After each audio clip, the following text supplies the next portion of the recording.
El Alzheimer es una enfermedad degenerativa de pronóstico grave causada por la muerte neuronal en determinadas zonas de la corteza cerebral altamente prevalente, descrita en 1906 por Alois Alzheimer y constituye la causa más frecuente de demencia entre las personas mayores. El 13% de las personas de 65 años o más sufren de esta enfermedad. Es la causa del 50 al 70% de las demencias en los mayores de 65 años. Constituye la quinta causa de muerte en este grupo. La prevalencia global es de 35 millones de personas en el mundo.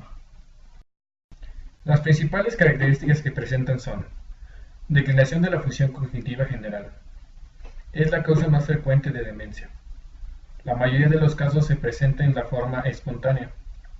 La supervivencia sería de 2 a 20 años. La pérdida de memoria a corto plazo suele ser el primer signo. Déficit de las funciones cognitivas.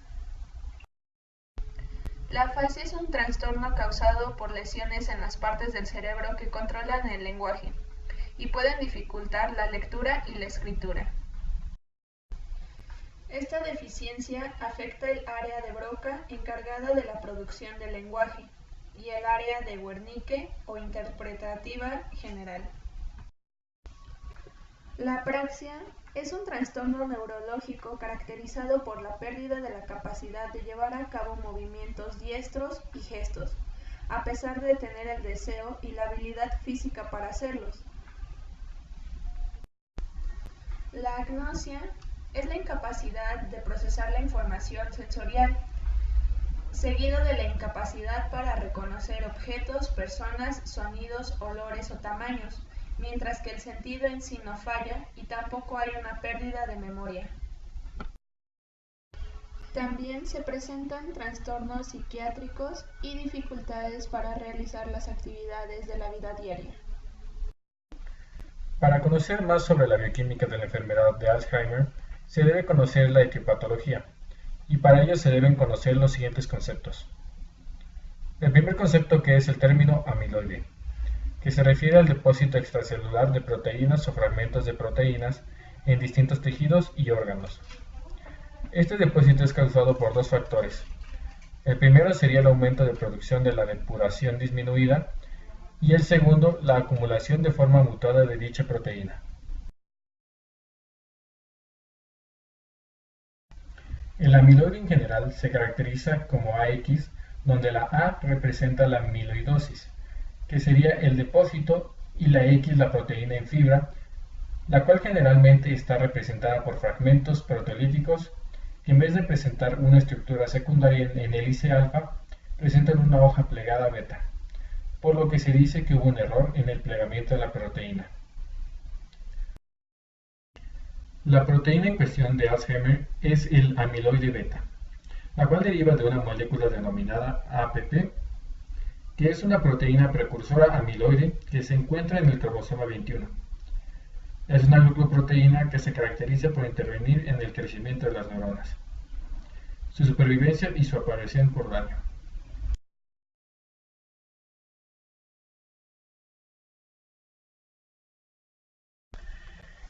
En el siguiente esquema vamos a representar el estado fisiológico, que sería el estado normal, y el patológico, que da la enfermedad de Alzheimer. El estado fisiológico se da de la siguiente manera. Primero tenemos la proteína amiloide con sus dos fragmentos intra y extracelular, y también su fragmento transmembrana. Primeramente sobre una proteólisis a través de la enzima alfa secretasa, la cual da como resultado una fracción soluble que se denomina APS. Luego actúa la gamma secretasa, que la vuelve a transformar en otra porción y forma la P3, que es otra porción de la proteína soluble y no tóxica. Entonces ambas fracciones solubles no tóxicas en el estado patológico, en vez de que actúe una alfa secretasa, que lo vuelve a transformar en otra porción y forma la P3, que es otra porción de la proteína soluble y no tóxica. Entonces ambas fracciones son solubles y no tóxicas. En el estado patológico, en vez de que actúe una alfa secretasa, actúa la enzima beta secretasa, que incide a esta proteína a un lugar distinto formando la porción beta APPS. Luego actúa nuevamente la gamma secretasa incidiéndola en otro lugar y formando amiloide beta. Este amiloide beta formado, en vez de presentar la estructura hélice alfa, presenta la hoja plegada beta, y ahí entonces es un neurotóxico y tiene la capacidad de agregarse o oligomerizarse y formar las placas seniles. Un esquema de la ascensión de la proteína APP, donde se forman las placas seniles o placas beta amiloides.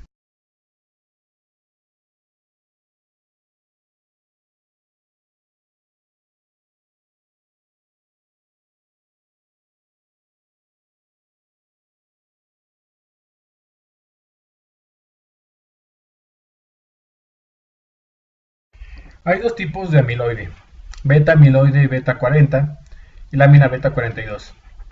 El 42 es el neurotóxico, y entre ellos dos solo se difieren en que el amiloide beta 42 tiene dos aminoácidos más hacia el carboxilo terminal. Si la neurona queda mucho tiempo expuesta al amiloide beta 42, que es neurotóxico, esto hace que aumente la concentración de calcio en el espacio extracelular, y a su vez esto produce una hiperfosforilación de la proteína tau.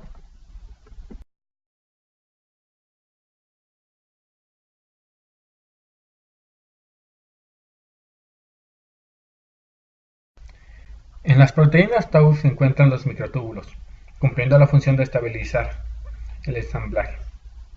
A su vez, estos microtúbulos se encuentran en mayor proporción en los axones de las neuronas. Así cumplen la función del transporte axón-axónico.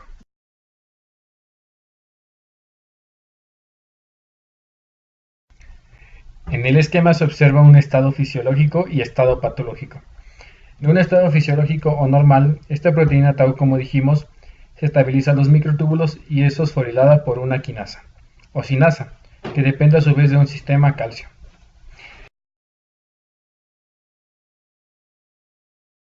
Si la célula se encuentra expuesta a una alta concentración de calcio, esta quinasa tiende a hiperfosforilar a las proteínas tau, es decir, agrega grupos fosfatos extra, lo que da como resultado el desprendimiento de las proteínas tau de los microtúbulos. Por consiguiente, ocurre una alteración en cuanto a la estabilidad microtubular. Las proteínas tau desprendidas se acumulan y así van formando los ovillos neurofibrilares.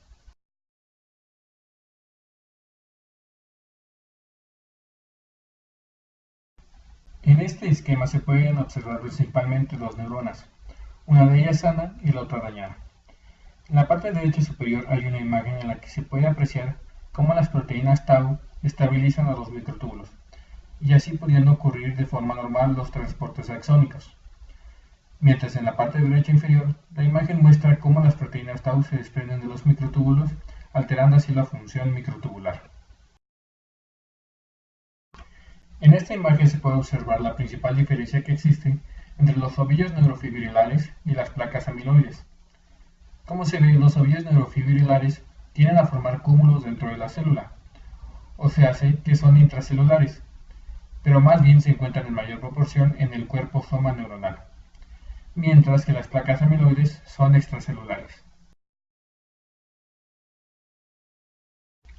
Aquí se observan diferencias entre las placas neuríticas y los ovillos neurofibrilares. Finalmente tenemos que las placas neurofílicas más los ovillos neurofibrilares ocasionan una alteración del transporte axónico, debido a la despolimeralización de los microtúbulos. A su vez, hay un aumento en la cantidad de neurotransmisores en las neuronas presinápticas. También ocurre una reducción de la comunicación interneuronal, así disminuyendo la sinapsis y finalmente una reducción de la cantidad de neuronas. Todo esto ocasionando la apoptosis o muerte celular. A continuación podemos ver de un lado que está el cerebro sano. Aquí encontramos que la masa encefálica, los surcos y los ventrículos se encuentran sanos o normales. Mientras que del otro lado podemos encontrar que hay una disminución de la masa cerebral, ventrículos aumentados severamente y hay encogimiento del hipocampo. Y también hay un aumento de la profundidad de los surcos. Esto se debe a una disminución de las neuronas, S por atrofia o apoptosis neuronal.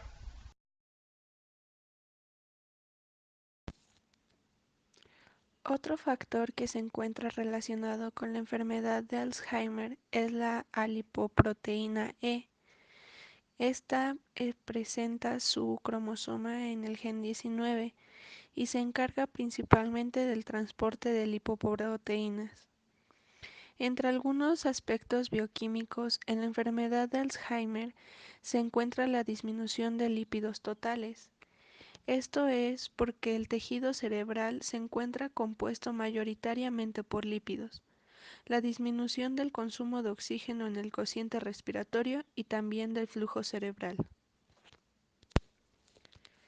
Para el diagnóstico de esta patología tenemos la pérdida de memoria durante más de 6 meses, la presencia de uno o más marcadores biológicos, proteínas anormales del líquido cefalorraquídeo, mutación patogénica o neuroimagen, atrofia en resonancia magnética, hipometabolismo específico en la tomografía por emisión de positrones. Se debe recoger una buena historia clínica, realizar una buena exploración general y neurológica. Se debe realizar un examen breve del estado mental y deterioro cognitivo amnésico ligero. Las dos últimas consisten en pruebas que se realizan a los pacientes para analizar el estado de las cortezas cerebrales. En cuanto al diagnóstico anatomopatológico, se observa que en el cerebro hay una disminución de peso y de volumen, aumento del tamaño de los ventrículos y de la profundidad de los surcos. Las placas neurítlicas o placas seniles son acumulaciones esféricas focales de prolongaciones neuríticas dilatadas que se encuentran en el hipocampo, amígdala y neocorteza. Y las placas difusas son un estadio precoz de las placas neuríticas. Estas se encuentran en los ganglios basales, corteza cerebelosa y núcleo estriado. Los óvulos neurofibrilares son haces de filamentos en el citoplasma de las neuronas, que desplazan o rodean al núcleo. Estas se encuentran en la corteza entorrinal, hipocampo, amígdala y núcleo del rafe, y contienen formas anormales hiperfosforiladas de la proteína tau. Cuadro clínico. Etapas de la enfermedad de Alzheimer. Fase inicial o ligera. Esta fase presenta una duración de 2 a 5 años, en el cual el síntoma centinela es la pérdida de la memoria episódica, verbal y de la capacidad para aprender datos nuevos, o de la capacidad para reconocer el material recientemente aprendido. Aparecen dificultades de atención ante la solución de problemas, el uso de palabras y de la realización de actos de manera secuencial. El enfermo no acierta a decir la fecha del día o a reconocer el lugar en el que se encuentra. Pierde espontaneidad y muestra excesiva pasividad a pesar de ello. Puede ser consciente de los síntomas o presentar anosognosia. Y ya en esta etapa, el enfermo empieza a depender de un cuidado. La siguiente fase es la fase intermedia o moderada, que se presenta una duración de 2 a 7 o 10 años, en el cual se agravan los trastornos de memoria y se acentúan los problemas del lenguaje. Puede aparecer depresión, ansiedad, agitación, agresividad, insomnio, desinhibición sexual y otros síntomas psiquiátricos, como alucinaciones visuales, ideas delirantes o falsos reconocimientos. El enfermo ya no usa apropiadamente el dinero o el teléfono, y cuando conduce un automóvil hay riesgos de accidentes.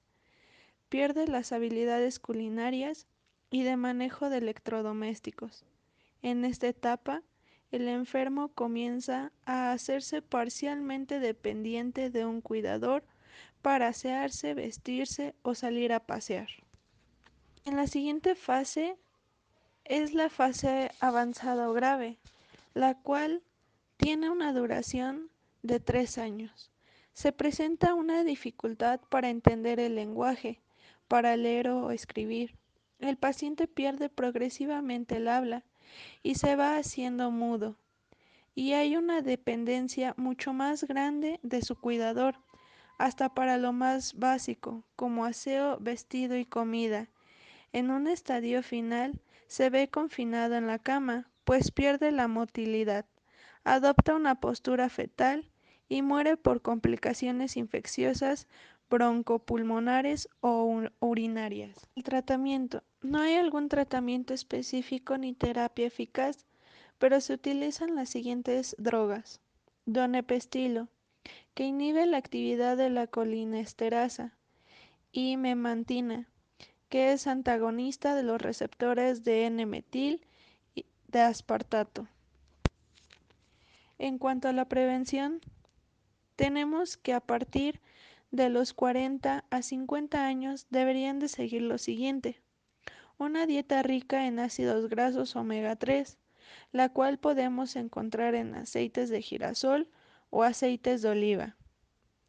Actividad intelectual estimulante y moderada, actividad física moderada y controlar las cifras de presión arterial, glucemia, ácido fólico, vitamina B12 y colesterol. Las siguientes componentes ayudan a una mayor supervivencia y actividad de las neuronas: inhibidores beta y gamma secretasa, inmunoterapia pasiva con anticuerpos monoclonales, compuestos antiapoptóticos, inhibidores de caspasas, minimoléculas de ARN, neurotrofinas y factores estimuladores de insulina.